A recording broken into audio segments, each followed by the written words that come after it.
오늘 그 날씨도 좋은데 친구들도 막 안 보이는 친구도 보이고 우리 서로 인사했으면 좋겠어요. 만나서 반가워요. 아니 저보고 하지 말고 옆에 친구 앞에 친구 막 이렇게 만나서 반가워요. 너무 보고 싶었어요.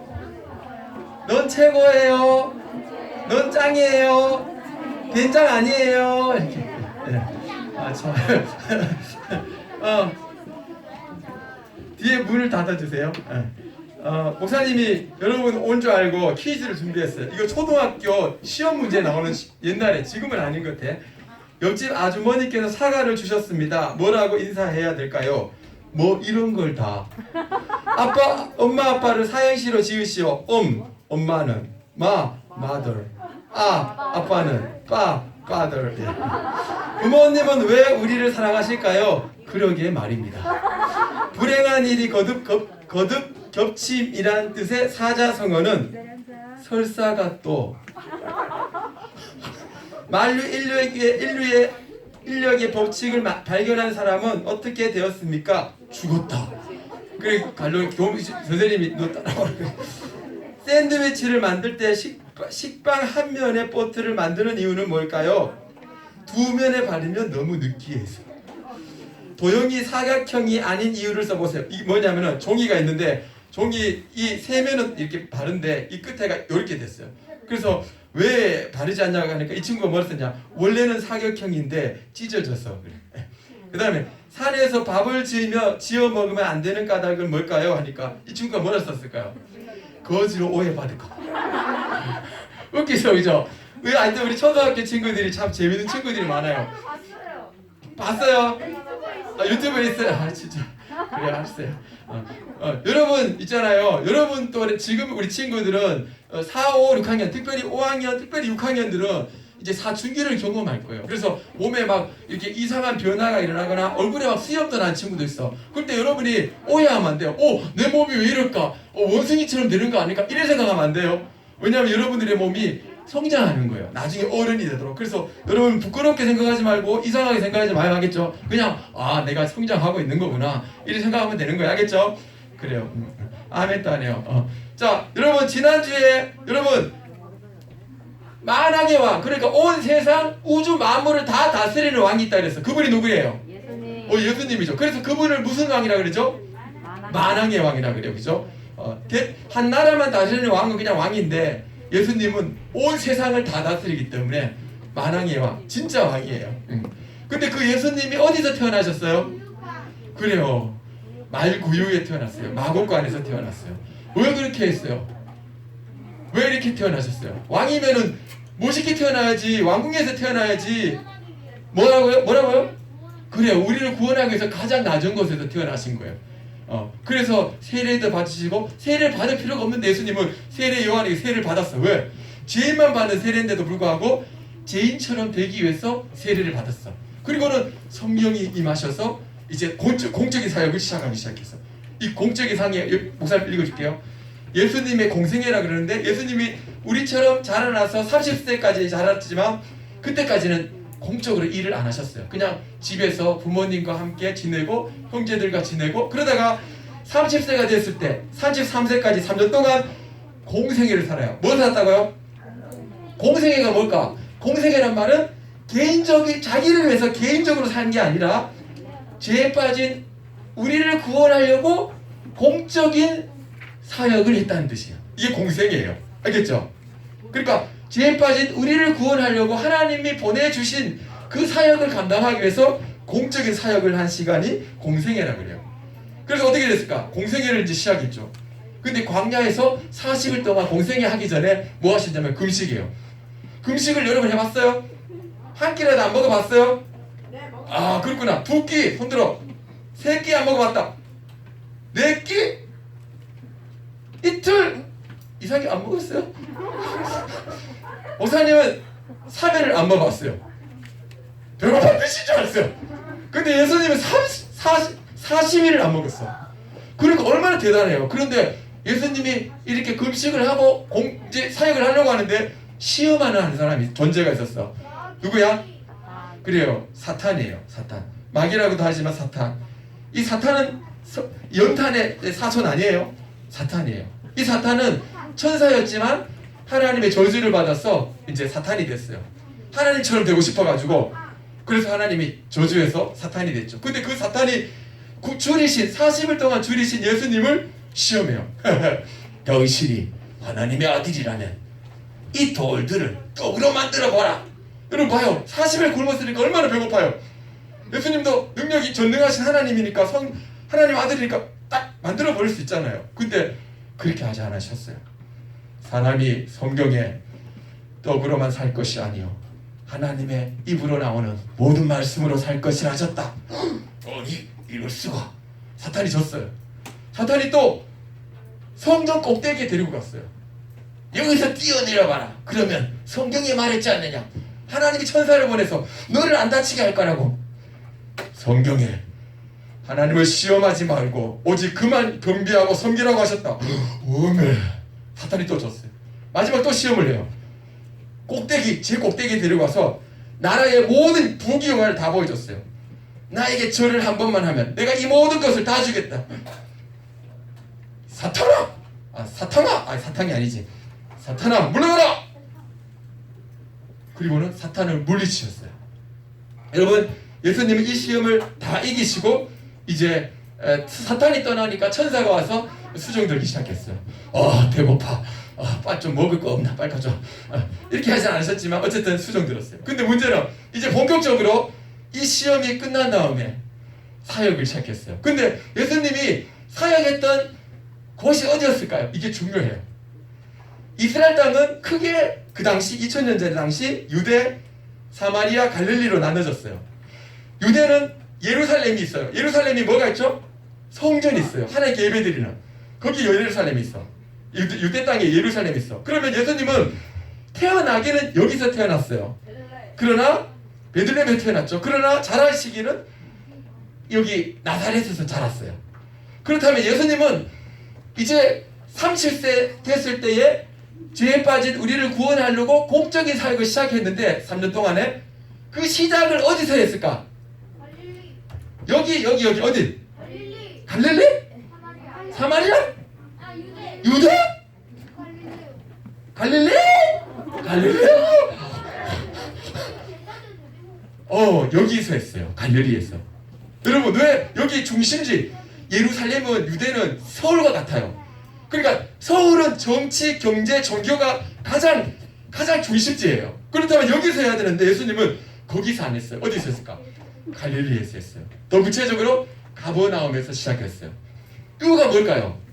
갈릴리가 좋은 땅이어서 아니에요. 갈릴리는 어떤 땅일까? 갈릴리는 왜 적들이 침범하면은 이스라엘 땅 중에서 적들이 침범하면 제일 먼저 공격받는 곳이 어딜까? 갈릴리였어요. 갈릴리는 최초부터 작살났어요. 우와! 수많은 공격을 받고 넘어지고 사람들이 얼마나 많은 고통을 받는지 몰라. 왜? 첫 번째 땅이니까. 그러니까 무조건 여기를 무조건 치고 들어가야 돼. 그러니까 적들이 전쟁만 일어나면 나라에서 전쟁만 일어나면 이곳은 그냥 초토화가 되는 거예요. 그래서 나중에 남과 북이스라엘 남유다가 갈라졌을 때에 이 땅, 이 아스르와 바벨론이 쳐들어올 때에 이 땅은 초토화가 됐어요. 그리고 이 땅에 누가 남았느냐? 이스라엘 백성들이 아니라 이방인들과 같이 섞여서 살게 돼요. 지금 그래서 여기는 이방인들이 살고 있는 곳이었어요. 같이 섞였어요. 뿐만 아니라 여기가 중심지라 그랬죠. 예루살렘이. 그래서 이 땅은 알아주지 않는 땅이었어요. 그래서 이방인들이 산다 해서 이스라엘 땅이고 이스라엘 사람들이 살고 있으면서 뭐라 그랬냐면은 이방의 갈릴리라고 불렀어요. 그리고 이 땅을 사람들이 안아주지 않고 그 땅에 사는 사람들을 막 무시하고 은근히 따돌렸어요. 그래서 이곳에서는 여기서 사는 사람들은 불쌍했어요. 왜? 죄 때문에 고통도 당했고 병든 사람도 많았고 시대적으로 지리적으로 사람들이 멸시했던 땅. 그래서 어두운 땅, 사망의 그늘의 땅 이렇게 말했던 땅이에요. 누가 거들떠 보겠어요. 그런데 하나님의 아들이신 예수님이 이 땅에 오셔서 제일 먼저 사역을 시작했던 곳이 갈릴리였어요. 갈릴리에 죄 때문에 고통하고 절망하는 사람들, 병들어가지고 아파하는 사람들을 향해서 예수님은 소망을 주기를 원했어요. 그렇다면 예수님이 이들을 위해서 했던 일이 뭘까요? 뭘까요? 그게 바로 마태복음 4장 22절에 있어요. 같이 찾아봐요. 마태복음 몇 장이라고요? 4장 22절. 같이 읽읍시다. 마태복음 4장 22절. 성경이 있죠, 그죠? 같이 마태복음 4장 몇 절요? 22절입니다. 아니, 23절입니다. 죄송해요. 23절이죠, 23절. 같이 읽읍시다. 시작. 예수께서 그들에 해당해서 가르치시며 백성 중에 마태복음 4장 여봐요. 예수님이 오셔서 온 갈릴리를 다니셨어요. 여러분, 갈릴리는 가버나움만 있는 게 아니에요. 나사렛도 있었죠. 이 전체를 두루 다녔어요. 왜 그랬을까? 이곳에 고통하는 사람들이 너무 많았어요. 예수님이 친히 다니셨어요. 가만히 앉아 계실 게 아니라 여기도 다니고 저기도 다니고. 그러면서 세 가지 사역을 했어요. 첫 번째가 뭐냐? 회당에서 가르쳤어요. 회당은 유대인들이 모이는, 이스라엘 백성들이 모이는 곳이었어요. 학교 같은, 어떻게 보면 그곳에 모여서 율법을 배우고 기도를 배우고 기도를 하고 율법을, 구약성경 율법을 배웠어요. 근데 여기 봐봐요. 그 당시에는 신약성경이 없었어요. 구약만 있었어. 이 구약만 있는 성경, 구약성경이에요. 여기 가르쳤단 말은 구약성경을 가르쳤단 말이에요. 그렇다면 구약성경 뭘 가르쳤을까? 구약성경에 모세오경과 선지서와 시편, 이 성문서라 그러죠. 이 모든 성경은 다 뭐라고? 누구라고요? 예수 그리스도를 가리킨다라고 설명해 줬어요. 이거 조목조목, 이것은 예수님을, 나를 가리키는 거다. 나를 위한 것이다. 사람들이 그럼 당신이 메시아? 맞다, 내가 메시아다. 하나님이 구약성경에 예언한 그 죄에 빠진 우리를 구원하려고 보내주신 그 메시아, 구원자가 바로 나다. 예수님이 그걸 가리키신 거예요. 그리고 자, 가리키고 끝났느냐? 두 번째, 전파하셨어요. 천국 복음. 복음을 영어로 뭐라 그래요? 굿뉴스. 좋은 소식, 기쁜 소식이라는 뜻이야. 헬라어는 앙겔리온. 미안해요. 우리 발음이 좀 그렇죠. 여기 복음, 좋은 소식. 그 좋은 소식이 뭐예요? 바로 하나님의 아들 예수님이 우리를 죄를 위해서 구원하려고 십자가에 죽으시고 부활하셨다는 소식이에요. 이 소식을 전해줬어요. 사람들은 배우고는 이게 뭐지 하다가 예수님의 복음을 듣고는 그러면 당신을 믿어야 나도 구원받는단 말인가요? 다들 막 이렇게 놀랬어요. 그리고 거기서 안 끝났어요. 여기 봐요. 모든 병과 모든 약한 것을 고쳤어요. 여러분, 사람들이 얼마나 병을 많이 가지고 있는지 몰라요. 죄 때문에 오는 병이 또 많아요. 근데 그 모든 병들을 어떻게 했다고요? 고치셨어요. 치료하셨어요. 돌보신 다음에 치료하셨어요. 여러분, 여기서 어떤 병들이 많았을까? 여러분은 가지고 있는 병은 어떤 거예요? 목사님은 병이 하나 있어요. 무좀이 있어요. 여러분 무슨 병이 있어요? 없어요? 그래, 비염. 아토피. 또 여드름. 또 뭐? 왕자병. 그래, 왕자병도 병이에요. 여기 봐요. 이상이 얘기 잘했어. 여기 봐요. 모든 약한 것은 육체적인 병이 아니에요. 여기 모든 병은 육체적인 병인데 약한 것은 마음의 병을 말해요. 스트레스. 이런 병들도 고치셨다는 뜻이에요. 이 소문이 어디까지 퍼졌을까? 이렇게 봐요. 소문이 온 수리아에 퍼져. 수리아가 어딜까? 아까 봤죠? 갈릴리 위가 수리아야. 그러니까 뭐마냐? 이스라엘 땅뿐만 아니라 이방인 땅까지도 퍼져버렸어. 예수님의 소문이. 그래서 그 소문을 앓고 많은 사람들, 앓는 자가 예수님께 오기 시작했어요. 그 앓는 자가 누굴까? 여기 봐요. 각종 병에 걸려서 고통당하는 자, 그리고 귀신 들린 자. 귀신 들린 자 여러분 봤어요?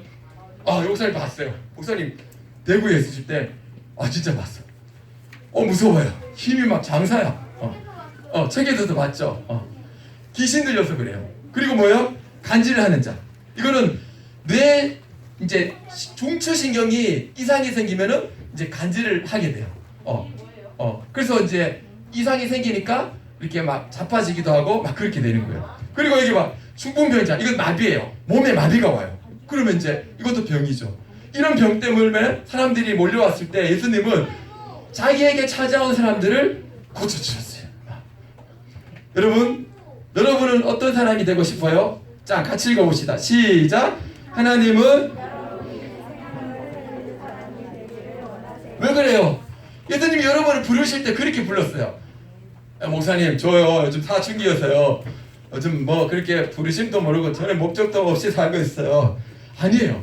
여러분이 아까 목사님 그랬잖아요. 몸에 변화가 생기고 좀 이렇게 사춘기가 와서 목소리도 변하고 목사님 전화하니까 그러더라고. 안녕하세요. 목사님 왜요? 변했어. 여러분 그래도 기억해야 돼요. 하나님이 여러분을 부르신 것은 그냥 부른 게 아니에요. 사람을 살리기 위해서 부르신 줄 믿으시기 바랍니다. 베드로를 부를 때 이렇게 말했어요. 시작. 나를 따라오라. 내가 너희를. 여러분 예수님이 왜 베드로와 제자를 불렀어요? 사람을 낚는 어부가 되게 하려고. 이 말은 무슨 뜻이에요? 사람을 살리기 위해서 불렀어요. 여러분을 부른 이유는 하나님이 사람을 살리는 사람으로 만들어주려고 부르신 거예요. 믿으면 아멘. 여러분 요즘 초등학교 있잖아요. 범죄가 진짜 많대요.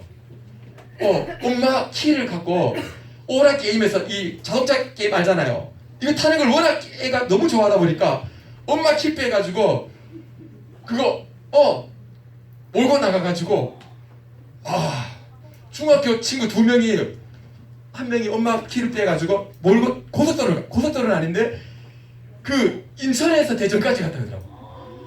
고속도로 타고 사고 났죠. 그래가지고 어떻게 다른 차하고 박아가지고 전봇대 박아서 섰어요. 근데 딱 서자마자 2명이 튀어나왔어. 중학생이야. 한 명이 일로 튀어나가고 한 명 저쪽 튀어나가고 경찰 아저씨가 막 쫓아가더라고. 이러고 자식아 섞어라 이렇게 안 돼요 막 도망가더라고. 잡혔어요. 여러분 기억해야 돼요. 하나님은 여러분들을 부르신 이유가 이런 일 하라고 부른 거 아니에요. 어떤 친구는 초등학교 4학년인데 아이패드를 훔쳤어요. 어떻게 훔치냐? 카톡으로 연락해가지고 왜 그런 거 있잖아요. 그 당근마켓 알죠? 당근마켓에 이 아이가 아이패드를 제가 구입을 하고 싶은데 그렇게 이 엄마가 이제 팔려는 사람이 몰랐어요. 그 갖다 주면 좋겠다고. 그래서 갔어요. 근처에 가니까 그 집 앞까지 놔두고 가면 좋겠대. 그러니까 아니 돈도 안 받았는데 어떻게 그럴 수 있냐고. 그러면 지금 제가 코로나 때문에 못 나가는데 계좌로 붙여줄 테니까 입구에 놔두고 사진 찍어놓고 가면은 제가 바로 붙여주겠다고. 그래가 이분이 설상화상하고는 아이패드를 입구에 놨었어요. 그 나갔어. 설상해서 좀 이상하다 싶어서 딱 봤는데 초등학생이야. 알고 보니까 잡혔는데 4학년이야. 얘가 카톡을 해가지고 그 당근마켓에서 아이패드 갖고 싶어가지고 속여가지고 그래서 잡혔어요. 여러분 하나님은 여러분들을 이런 거 하라고 부르신 거 아니에요. 여러분 하나님은 여러분들이 생명을 살리는 일을 하기를 원하세요. 정말 그래요. 이거는 이제 여러분 이제 대학생이야. 젊은 대학생인데 같이 4명이 새벽에 나왔다가 밤에 나왔다가 술을 먹었어. 근데 같이 친하지 않는데 만나서 술을 먹었어. 여러분 커서 술 먹지 마요. 술을 먹지 말아야 돼요. 여러분 잊지 말아요. 군대 가든지 커서 여러분 담배 피우면 안 돼요. 여러분 사건 사고 중에 제일 많이 나는 게 뭐냐? 술 먹고 사고 나는 게 얼마나 많은지 몰라요. 왜? 술을 먹으면 자기를 통제를 못해요. 자기가 자기를 통제 못해. 같이 술 먹던 친구가 그냥 물병을 던졌는데 다 맞았어. 그러니까 물병 맞은 친구가 화가 나가지고 이 친구를 막 때린 거야. 그 두 친구가 말렸어. 말렸는데도 이 친구가 참지 못하고 계속 때렸어. 그러니까 이 친구가 이제 막 이렇게 살려달라고 이렇게 애원을 했어. 그런데도 안 살려주는 거야. 그때 또 이 A 친구와 친한 친구가 2명이 지나갔어. 그 친구 하는 말이요. 뭐 무슨 일 있으면 연락해라. 그러니까 얘가 더 무서워하는 거야. 왜? 진짜 같은 친구가 또 두 껄렁한 애가 2명 또 있으니까 너무 무서워가지고 그래서 또 연락을 했어. 그래서 이 친구를 계속 괴롭히는 거야. 이 친구가 너무 괴로워가지고 뭐 이렇게 틈에 뛰어나와가지고 도망갔는데 고속도로로 들어가 버렸어. 차가 오는데 박아가가 죽어버렸어. 여러분 그 3명의 애들은 다 잡혔어요. 구치소 들어갔어. 여러분 기억해야 돼요. 하나님은 여러분이 가진 힘, 여러분이 가지고 있는 지식, 키, 뭐 태권도 잘하고 뭐 힘세고 그런 걸 가지고 친구들을 억압하고 괴롭히고 그렇게 하기 위해서 여러분을 부르신 게 아니에요. 하나님이 여러분을 부르신 것은 사람을 살리고 도와주고 격려하고 힘을 주고 위로해주는 그런 사람으로 부른 줄 믿기 바랍니다. 여러분은 그런 사람이 돼야 돼요. 왜? 예수님이 그렇게 살았어요. 예수님이 이 땅에 만왕에 왔는 게도 뭐 하셨어요? 가르치셨어요. 천국은 이런 거야. 그리고는 예수님을 믿어야 돼. 또 복음을 전하시고 그 다음에 그들을 치료하셨어요.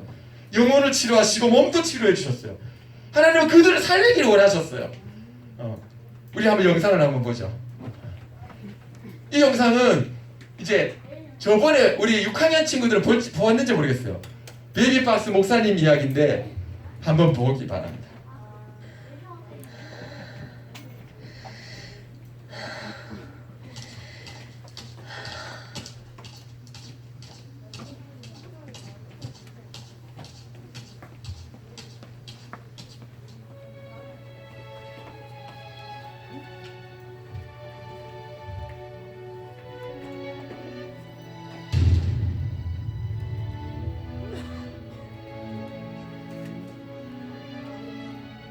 나이가 어린 엄마가 아기를 가져서 낳았어요.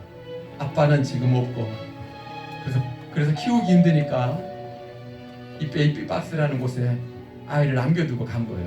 요렇게 달려나가 보니까 요만한 생선 박스에다가 그 아기를 얇은 이불로 싸서 대문 앞에 갖다 놨어요. 저 채워놓은 아이를 안고 들어오는데 고양이가 하나 지나갔어요.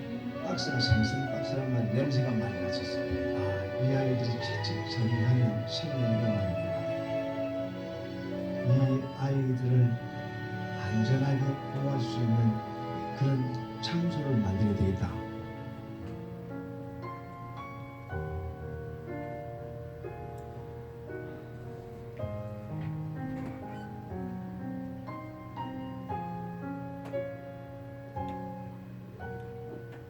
하루에 2명 꼴로 아기가 버려져요. 이 베이비 박스가 없었으면 그냥 버려서 죽었을 가능성이 너무 많은데 이것 때문에 이곳까지 오는 엄마들이 많아요. 자신이 키울 수 없어가지고 아이가 장애를 가졌어, 아니면 도저히 키울 수 없는 재정적인 문제, 또 여러 가지 사정 때문에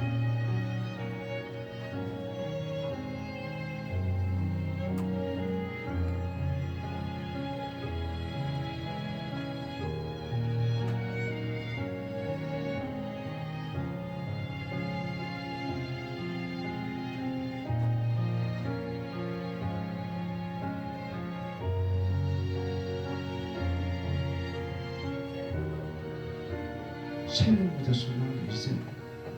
생명은 이것보다 중요하고 생명보다 중요한 건 이 세상에 없습니다.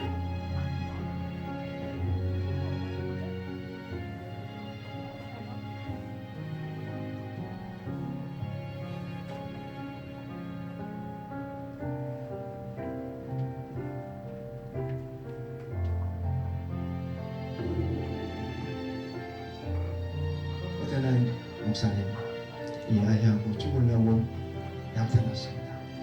이제 이야기를 합니다. 야, 그러지 말고 너도 오고 얘기도 와라. 어떤 아이는 자기 교복 옷을 벗어서 둘둘 말아서 탯줄 그대로 있는 대로 데리고 왔어요. 위험으로 아버지 없는 아이를 출산한 엄마들은 거의 이 우울증에 당하 있습니다. 그 중에 출산 우울증은 굉장히 무서워요. 출산 우울증 아니 무조건 죽이려고 합니다. 그래서 치유해서 보내면 오히려 감사하면서 일평생 그 아이에 대해서 기도하는 영적인 엄마가 될 수 있도록 그렇게 하기 위해서 그들 만납니다.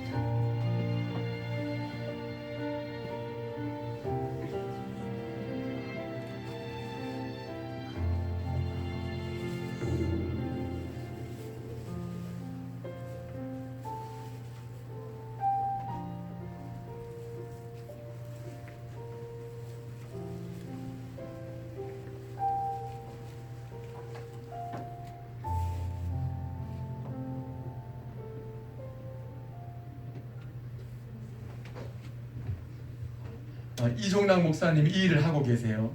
지금 20명의 아이들이 집에서 그 공동체 안에서 자라고 있고 또 1,500명, 지금은 한 1,700명 안 되겠나 싶어. 그렇게 베이비박스에 들어온 아이가 1,800명 정도, 1,700명 정도.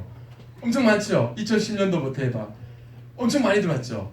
만일 이 베이비박스가 없었으면 어떻게 될지 몰라요. 아까 그랬죠? 젊은 어머니가 이제 그냥 아이를 낳잖아요. 엄마가 아빠 없이. 그러면은 그 우울증에 다 걸려가지고 아이를 그냥 이렇게 그냥 키울 수도 없고 절망하니까 그냥 버린다는 거예요. 여러분은 어떤 사람이 될 거예요? 여러분이 예수님 믿는 하나님의 자녀라면 같이 읽어봐요. 시작. 하나님은 여러분이 생명을 살리는 사람이 되기를 원하세요. 믿으면 아멘. 그렇게 살 거예요? 정말이에요? 그래요. 사람을 살리는 사람 되기를 축복합니다. 기도하겠습니다. 같이 기도해요. 하나님